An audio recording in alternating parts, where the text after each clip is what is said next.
To Be Like Jesus, written by Ellen G. White. Sowing in the morning, sowing seeds of kindness, sowing in the noontide and the dewy eve, waiting for the harvest and the time of reaping. We shall come rejoicing, bringing in the sheaves, bringing in the sheaves, bringing in the sheaves. We shall come rejoicing, bringing in the sheaves, bringing in the sheaves, bringing in the sheaves.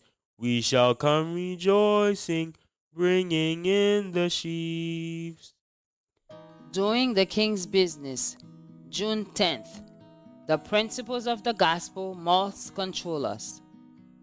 Then he said to the keeper of his vineyard, Look, for 3 years I have come seeking fruit on this fig tree and find none. Cut it down. Why does it use up the ground? Luke 13, verse 7. The Lord would be pleased to have his people more considerate than they now are, more merciful and more helpful to one another. When the love of Christ is in the heart, each will be tenderly regardful of the interests of others. Brothers and sisters will not take advantage of each other in business transactions. They will not charge exorbitant interest because they see their brothers or sisters in a close place where they must have help. Those who will take advantage of the necessities of another prove conclusively that they are not governed by the principles of the gospel of Christ. Their course is recorded in the books of heaven as fraud and dishonesty. And wherever these principles rule, the blessings of the Lord will not come into the heart. Such persons are receiving the impress of the great adversary rather than of the Spirit of God. But those who shall finally inherit the heavenly kingdom must be transformed by divine grace. They must be pure in heart and life and possess symmetrical characters.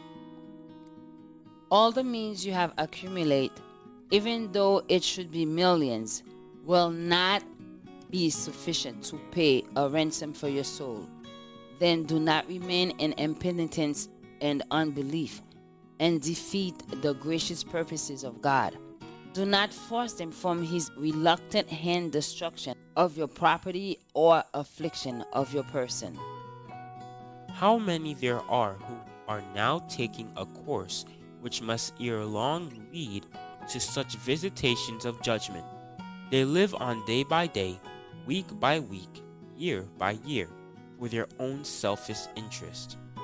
Their influence and means, accumulated through God-given skill and tact, are used upon themselves and their families without thought of their gracious benefactor. Nothing is allowed to flow back to the giver.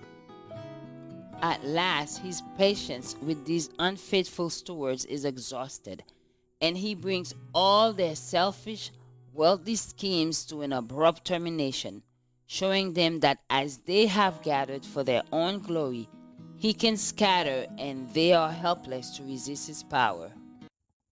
Sowing in the sunshine, sowing in the shadows, fearing neither clouds nor winter's chilling breeze.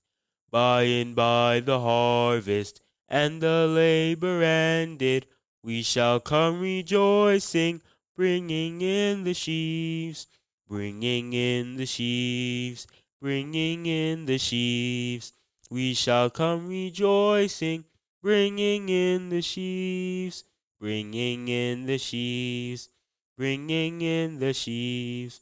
We shall come rejoicing, bringing in the sheaves. Join us tomorrow for another devotional reading by God's grace.